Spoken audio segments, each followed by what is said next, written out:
वक्ता की अगली कड़ी के रूप में हम इस कार्यक्रम के संचालक माननीय सूरभान चौरसिया जी को आमंत्रित करते हैं। माननीय सूरभान चौरसिया, मंडल प्रभारी राष्ट्रीय पिछड़ा वर्ग मोर्चा, आपको आमंत्रित करते हैं। कृपया डायस पे आकर आप अपनी बात रखें। माननीय सूरभान चौरसिया जी।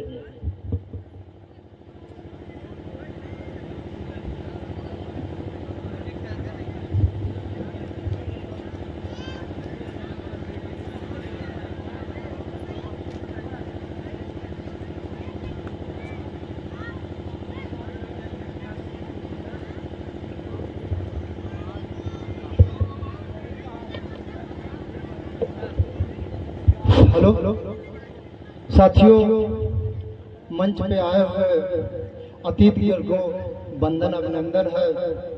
और जो कार्यक्रम करवाए हैं अरविंद साहब को, इनको भी वंदन अभिनंदन है कि विश्व रत्न डॉक्टर भीमराव अम्बेडकर साहब का जन्म जयंती मना रहे हैं और समाज को जागृत कर रहे हैं। डॉक्टर अम्बेडकर के जीवन में जो हमारे लोगों ने पढ़ा है, डॉक्टर अम्बेडकर पूरी जीवन में, जय मुलाकात साथियों, डॉक्टर अम्बेडकर जी का आज के इस कार्यक्रम के मुख्य अतिथि माननीय RK आर्टियन जी और माननीय हृदय गौतम जी आपके बीच में पहुंचे हैं। हम आपका हार्दिक अभिनंदन एवं स्वागत करते हैं। साथियों, माननीय RK आर्टियन जी ऐसे शख्स हैं जो पूरे बस्ती मंडल के एकमात्र ऐसे नेता हैं जो बहुजन समाज, चाहे वो किसी भी जात समुदाय के लोग हैं, उनके हक और अधिकार की लड़ाई अपनी जान हथेली पे रख के करते हैं। आप इनका नाम RK आर्टियन अगर गूगल पे सर्च करेंगे तो इनका सारा आंदोलन आपको देखने को मिल जाएगा। तो हम आपका हार्दिक अभिनंदन करते हैं।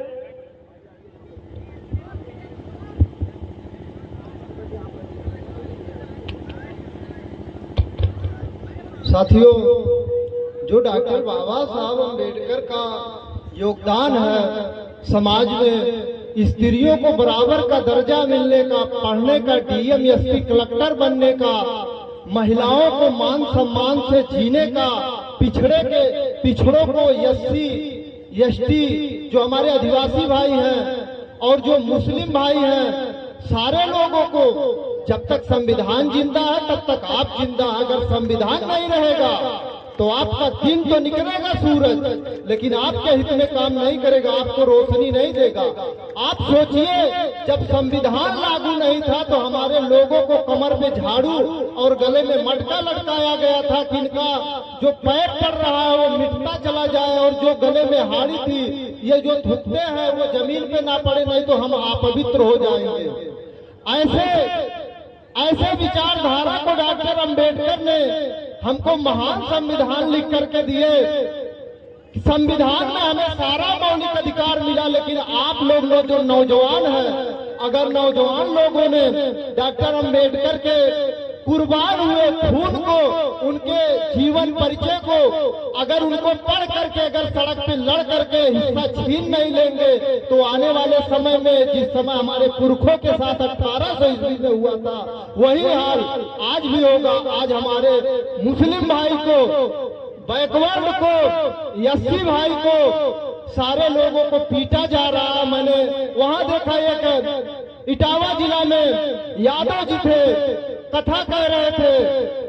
वो कथा कहने की वजह से उनको पंडिताइन से मूत्र छिड़क करके उसके बाद उसको सर के छोला गया है। अब सोच लो कि इस धरती पे सबसे लड़ाकू अगर कोई कौम है तो हमारा यादव भाई है। अगर यादव भाई के साथ ऐसा हो रहा है तो हम लोगों के साथ क्या हो सकता है। तो इसलिए मैं निवेदन लोगों से करता हूँ कि आप लोग उस आंदोलन का हिस्सा बनिए जिसमें मान्यवर वामन मेश्राम साहब भारत में जो बहुत बड़ा जन आंदोलन चला रहे हैं। अगर उस आंदोलन में आप हिस्सा नहीं लेंगे तो बारी बारी पीटे जाएंगे, क्योंकि समाज का जो काम करता है वो लड़ाई जो लड़ता है, अगर लड़ते लड़ते आप लोग शहीद हो जाओगे तो आपको शहीद का दर्जा मिलेगा, मर जाएंगे अगर तो शहीद का दर्जा मिलेगा। अगर आप लोग जीत जाते हैं तो आप लोग देश चलाएंगे, भरी जवानी में आप लोग देश चलाएंगे। तो मैं नौजवानों से अपील करता हूँ कि डॉक्टर अंबेडकर साहब का जो योगदान है उसको पढ़िए, उसको जानिए। जन्म जयंती का ये मतलब नहीं होता कि आप दारू पी करके, नाच बाजा करके, डीजे बजा करके आप कोई मिशन पूरा कर देंगे, क्योंकि बाबा साहब का मिशन था कि हमारे बहुजन मूल निवासी 85% के लोग शासक बने, इस देश के हुक्मरान बने। क्योंकि मानवर कांसीराम साहब कहा करते थे जो शासक होता है उसका कोई समस्या नहीं होती। आज हम लोग शासक नहीं है, हमारी सारी समस्या है। हम अलग अलग पिटे जा रहे हैं, हम अलग अलग मारे जा रहे हैं, हमारे किसानों को मारा जा रहा है।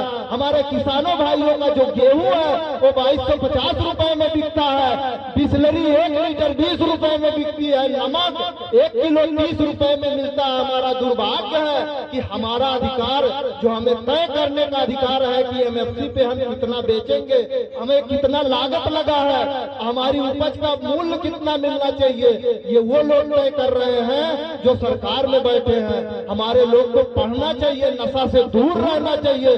जो विश्व गुरु है तथागत बुद्ध, इन्होंने कहा तूफान से टकरा जाना चाहिए, आसमान से टकरा जाना चाहिए, हवाओं से टकरा जाना चाहिए। अगर झुकना चाहिए तो नशा के सामने झुकना चाहिए, क्योंकि नशा से समाज का भी सत्यानाश हो रहा है, घर का भी सत्यानाश हो रहा है और देश का भी सत्यानाश हो रहा है। बाबा साहब अम्बेडकर जो हमें संविधान दे गए इतना सुनहरा, हम लोग आज भी सही से नहीं जान पा रहे हैं कि डॉक्टर अम्बेडकर केवल SC के नेता थे, बल्कि बैकवर्ड के लिए 342 लिखे आर्टिकल, उसमें हमको मौलिक अधिकार दिए।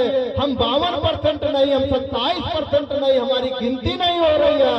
आज तक हिजड़ों की गिनती हो गई, कुत्तों की हो गई, बिल्ली की हो गई, लेकिन पिछड़ों की गिनती नहीं हुई, क्योंकि ये सोया हुआ शेर है, जिस दिन जाग गया उस दिन छीन लेगा, दांत तोड़ करके छीनेगा।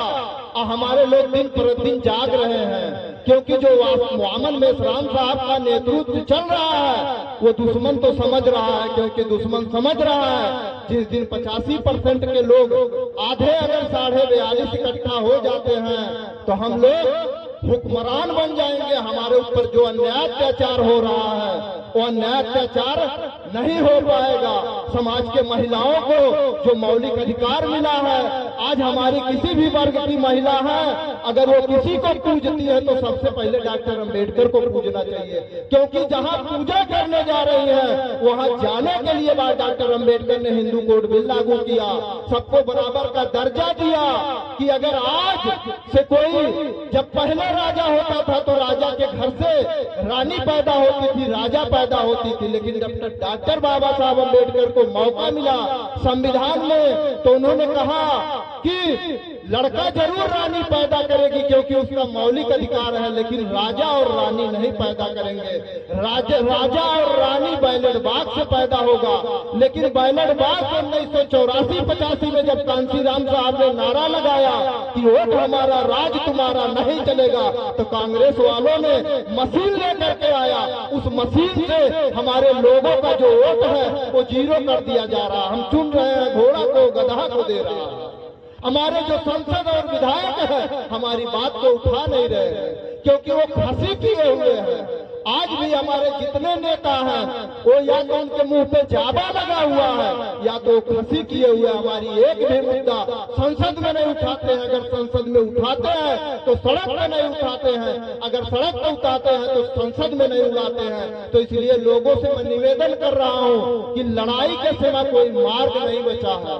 आप लोग लड़ाई में अगर साथ सहयोग करते हैं तो आप इस देश के हुक्मरान बनेंगे, आपके ऊपर अन्याय नहीं होगा, महिलाओं को मान सम्मान से जीने का अधिकार मिलेगा। जो हमारी महिलाएं बैठी हैं ये दुनिया की वो महिला है जिसने हम लोगों को जन्म दिया है, लेकिन हमारी माँ जो है हमें जन्म दिया है, लालन पालन किया, हमें पोषण किया, हमें पढ़ाया लिखाया है, उससे भी बड़ा महान डॉक्टर अंबेडकर है। मैं उनको सशक्त नमन करता हूँ कि बाबा साहब अम्बेडकर, अगर आप नहीं होते तो मुझको मौका बोलने का, पढ़ने का, दुकान मकान करने का, टाई बेल्ट लगाने का हमें तो मौलिक अधिकार मिलने का, मनुस्मृति में हमें गुलाम बनाया गया। लेकिन डॉक्टर अम्बेडकर साहब का जो संविधान है हमें राजा बनाया गया। लेकिन आज हम भूल रहे हैं कि जो लड़ाई बाबा साहब अम्बेडकर सड़क पे लड़ते थे, आज हमारे लोग उस सड़क पे इकट्ठा नहीं हो रहे हैं। जगह नहीं होनी चाहिए, अगर सड़क खाली हो गया तो हमारा भर जाएंगे संसद भवन में। इसलिए हमें सड़क पे उतरने की जरूरत है। आप लोगों ने हमें बुलाया और ऐसे कार्यक्रमों में हमें कोई दायित्व नहीं है कि हमारा जो समाज है वो कब जगेगा। लेकिन मुझे इस बात का हौसला है कि ये जो चिंगारी फेंका जा रहा है, एक दिन आग लगेगी। कोई जंगल में ना तो शेर बचेगा, ना तो हमारे ऊपर जो अन्याय कर रहा है वो बचेगा। आप लोगों ने जो लड़ाई चाह रहे हैं, अपने बच्चों को अपना कीमती घर मत बनवाइए, कीमती गाड़ी मत खरीदिए, कीमती वस्त्र मत खरीदिए। एक हाथ अगर खाली है कीमती थाली को बेच दीजिए, हाथ में रोटी रख के खा लीजिए, लेकिन अपने बच्चों को जरूर पढ़ाइए, अच्छा स्कूल में पढ़ाइए।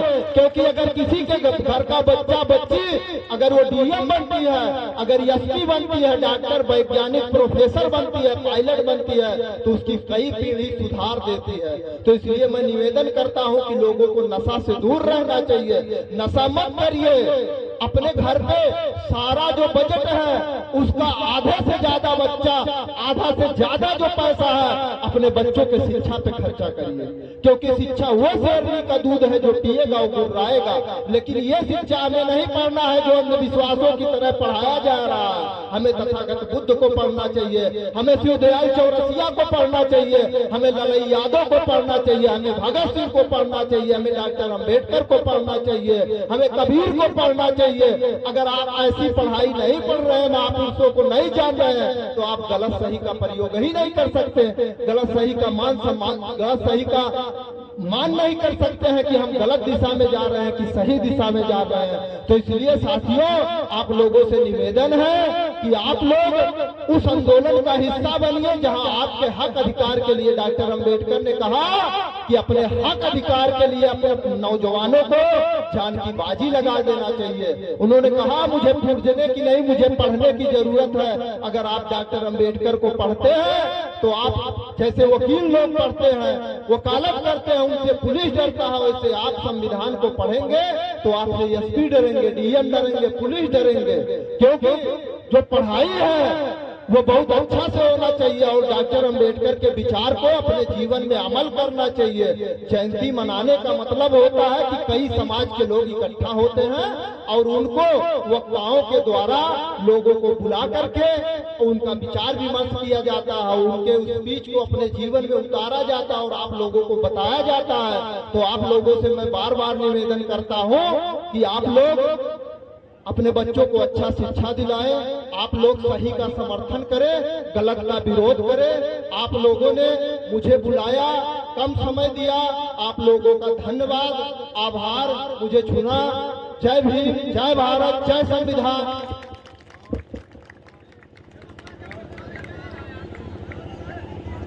धन्यवाद माननीय शिवदयाल चौरसिया जी, आपने बहुत अच्छी बात कही।